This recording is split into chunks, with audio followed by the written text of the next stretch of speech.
Bonjour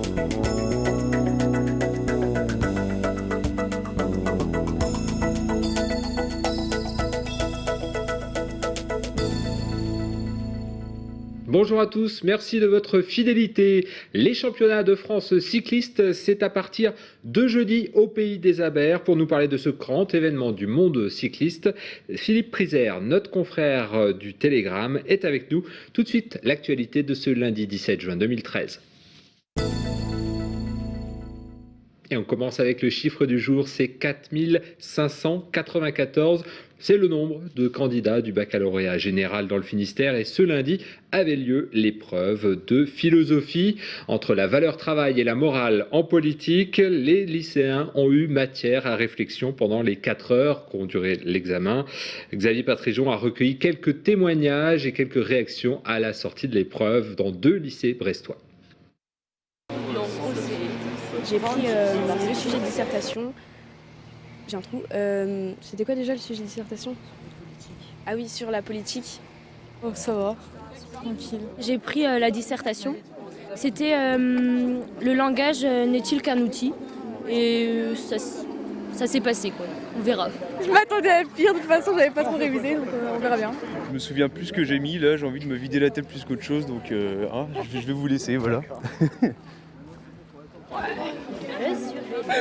Voilà, l'image du jour, c'est l'arrivée de Francis Joyon ce lundi matin à Brest. Le skipper de Locmaker a battu le record de la traversée de l'Atlantique Nord en solitaire en 5 jours, 2 heures et 56 minutes. Il améliore de plus de 16 heures le record détenu par Thomas Coville depuis 2008. Ce lundi, en rade de Brest, ses proches étaient là pour l'accueillir. Il était un peu plus de 10h30 ce lundi matin quand Francis Joyon a passé le goulet de Brest sous l'œil attentif de sa femme Virginie. Une épouse ravie de voir le skipper sain et sauf après un sprint de 5 jours, 2 heures et 56 minutes entre New York et le Cap Lizard. Heureuse, oui, très soulagée et heureuse, très heureuse pour lui. Francis Joyon pulvérise le record détenu par Thomas Coville depuis 2008 grâce à une bonne fenêtre météo. Il a aussi mené son trimaran IDEC à 27 nœuds de moyenne, près de 50 km/h, une allure toujours à la limite du chavirage. Un moment intense pour le skipper de 57 ans. Une émotion de voir, d'avoir réussi ce record, d'avoir l'accueil de Brest et du public brestois. Non, c'est vrai que c'est merveilleux. Un bateau comme ça ne peut pas aller à 30 nœuds sans être à la limite du chavirage. Bon, moi, selon l'état de la mer, le risque est plus ou moins élevé, mais le risque est toujours présent en permanence. Donc, et sur un temps pareil, j'avais jamais été obligé autant d'aller à l'extrême de ce que je pouvais faire en bateau, en fait. Et Francis Joyon en est convaincu, le record est encore perfectible. Repartira-t-il à l'assaut de ce record ? Sa femme en est convaincue. Je sais qu'il repartira. Il oublie à chaque fois. Là, il nous dit que c'était très dur, qu'il s'est fait peur, mais dans 8-10 jours, il aura oublié. Et avec cette performance, Francis Joyon ajoute une ligne sur le mur des records à Brest. Allez, voilà encore avec l'arrivée de la 3e étape de la solitaire Le Figaro. Dans la nuit de samedi à dimanche, c'était à Roscoff. C'est Morgan Lagravière, le skipper du bateau Conseil Général de Vendée, qui s'impose dans cette étape. Au classement général, c'est Fred Dutil qui est numéro 1. Retour sur cette arrivée nocturne, suivie malgré tout par de nombreux spectateurs. Arrivée nocturne pour Morgan Lagravière, vainqueur de cette 3e étape entre Riron et Roscoff. Sur le ponton, Patou, le chien du skipper, et de nombreux fans, impatients d'ovationner le leader et ses poursuivants. Moi j'avais Morgan Lagravière comme favori, donc je voulais à tout prix voir l'arrivée. Bah oui, c'est quand même superbe. Et le vent fort a donné des ailes au skipper vendéen. Je suis encore d'autant plus fier de pouvoir conclure sur une étape comme ça, avec finalement la part d'aléatoire qui était présente sur les 2 premières étapes, qui était moins importante là sur ce coup-là. Mon point fort, c'est que je suis capable de faire aller vite un bateau. Avec les années, je commence à savoir le faire aller au bon endroit, donc j'ai envie de dire que la combinaison des deux sur cette étape-là a bien marché. En moins d'1 heure, 15 skippers se succèdent à l'arrivée, et au classement général, Lagravière est 2e à moins de 30 minutes de Fred Dutil, le leader.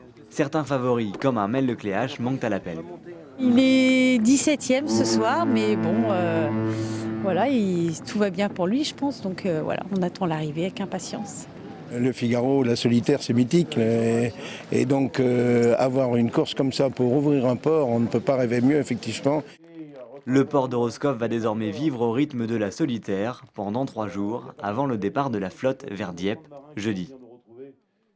Près de 3000 spectateurs et une ambiance déjantée, la seconde édition du festival Gouel-Broléon à Plouvorne a gommé l'échec relatif de l'édition 2012. Les organisateurs de ce festival entre rock et tradition avaient annulé à cause de la pluie. Cette année, il faisait beau et il y avait un chapiteau. Retour sur cette soirée de samedi. Bienvenue à Plouvorne, en Pays Léonard. Samedi soir au stade de Plouvorne, le souvenir du Gouel-Broléon 2012 marqué par la pluie planait sur l'édition 2013. Le calme relatif du début de soirée ne réjouissait pas les organisateurs, mais Albinonic s'ouvrait cette seconde édition avec un set italo-gallois à la maison pour la plus grande satisfaction du clavier plouvornais. C'est vachement bien, c'est sûr, je suis vraiment juste à côté de chez moi. C'est plutôt sympa. Ouais. Plouvorne en général bouge pas mal, c'est sûr, c'est vrai, donc c'est pas étonnant de voir une fête de ce type-là ici, parce que voilà, les gens bougent pas mal et sont assez festifs aussi, il faut le dire. Confirmation de la rock-attitude plouvornaise lors du set de Zebra et du Bagat Carrez, le Gouel-Broléon se déchaîne. C'est la bronca dans le stade. Mais la belle aventure du Bagat Carrez et de Zebra touche peut-être à sa fin. Confirmation avec les intéressés. Tout le monde est ravi d'avoir participé à ce projet et puis toutes bonnes choses ont une fin, mais on ne sait pas quand ça se finira, le plus tard possible sans doute, on verra. À un moment on se supporte plus quoi. On n'en peut plus. Non mais le Bagad a un concours à passer quand même l'an prochain pour passer en première catégorie. Je pense qu'ils ont le niveau maintenant pour le faire. Moi j'ai l'intention d'enregistrer un nouvel album là, à la fin de l'année. Je lance encore un appel au Vieilles Charrues 2014, on est prêt. Et puis d'autres festivals où on se dira allez on y va, on va faire un bon concert quoi. Et à voir l'énergie de Zebra et du Bagat Carré sur scène, on est convaincu qu'ils ne sont pas passés du côté obscur de la force. Voilà, à partir de jeudi, les meilleurs cyclistes seront réunis au Pays des Abers et plus précisément à l'Anilis pour les championnats de France de cyclisme. Pour en parler, nous sommes avec Philippe Prizère. Bonjour Philippe. Bonjour. Alors, depuis combien de temps le Finistère n'avait pas accueilli ces championnats de France cyclistes ? 27 ans d'attente. C'était en 1986 à Châteaulin. Et donc du coup, c'est chose faite, un plateau assez important. Il y a combien de concurrents Ça c'est dur de dire, hein, mais pour l'épreuve Rennes, l'épreuve des pros, ils seront près de 200 au départ. Et donc, il y a plusieurs épreuves, évidemment, femmes, féminines, pros. Il y a les gars, il y a les filles, et puis il y a les contre-la-montre et les épreuves en ligne. On va commencer jeudi par les contre-la-montre. Alors, la particularité de ces championnats de France, c'est que ça se passe sur un circuit, parce que souvent on parle de Tour de France, on parle du Paris-Nice, du Paris-Roubaix, et là... il y a un circuit. Voilà, c'est une course en circuit. Hein, c'est une course en circuit, comme on le voit des fois avec des boucles de LOL notamment. Enfin voilà. Donc c'est sur un circuit de 19 km, un circuit qui comporte cette année, pour la première fois dans l'histoire des championnats de France, un ribbon, un secteur empierré en fait. Alors, un peu plus, un ribbon, ça vient du breton aussi. Voilà, un ribbon, des ribinous, c'est un chemin agricole. Hein, voilà, c'est un secteur empierré. On connaît le Trot-Broléon, c'est le Paris-Roubaix breton. Alors on le voit hein, sur cette carte, c'est la petite partie qui est en pointillé en fait. Voilà, il est situé sur la commune de Plouguerneau, après 4 km du départ de la Nice. Il fait 900 mètres. C'est le ribbon de Derbez. C'est l'attraction, hein, c'est la grande attraction de ces championnats. Et justement, pourquoi vous en parlez, Philippe, de ce ribbon pourquoi vous en parlez ? Parce que c'est un point stratégique pour les cyclistes ? Pas forcément, enfin, c'est l'attraction, la course va peut-être pas se jouer là, mais elle peut avoir une influence quand même, enfin, il peut avoir une influence sur Ribbon, mais voilà, c'est jamais vu, c'est une grande première et ça arrive ce week-end. Alors parlons des coureurs, est-ce qu'il y a des favoris et est-ce qu'il y a des Bretons parmi les favoris ? Des Bretons parmi les outsiders, on va dire. Il y a beaucoup de favoris, hein. On les voit pour l'épreuve Rennes, pour l'épreuve des pros. Il y a Thomas Vauclair, Sylvain Chavanel, les coureurs qu'on connaît, hein. Arnaud Desmars, Nasser Boigny, le champion de France sortant. Et les Bretons, on va les mettre dans la catégorie outsider, en fait. Laurent Pichon, par exemple, le gars de Landerneau, c'est un des grands outsiders. Ouais. C'est un plateau très très relevé cette année. Il y a un haut niveau. C'est un peu comme tous les ans, mais c'est un bon niveau. Hein. Le cyclisme français relève la tête depuis quelques années, et tous les meilleurs Français seront au Pays des les Aber ce week-end justement. Il y a des lieux comme ça où se placer si on est spectateur pour assister au mieux au spectacle. Voilà, il faut aller dans le Ribin, il faut aller 4 km après le départ de l'Anilis. Donc sur la commune de Plouguerneau, le Ribin de Derbay, c'est là qu'il faut être.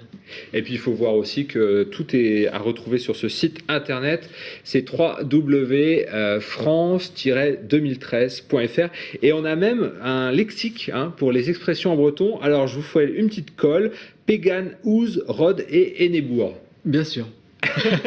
C'est se mettre dans la roue de, donc on imagine que ça sera le quotidien des coureurs qui participeront donc au championnat de France de cyclisme. C'est à partir de ce jeudi à l'Anilis et dans le pays des Aber plus généralement. Merci beaucoup Philippe Priser d'être venu nous parler de cette épreuve qui va drainer beaucoup de monde. Nous on se retrouve demain à 18h15 pour un nouveau point sur l'information. Je vous souhaite une bonne soirée et à demain.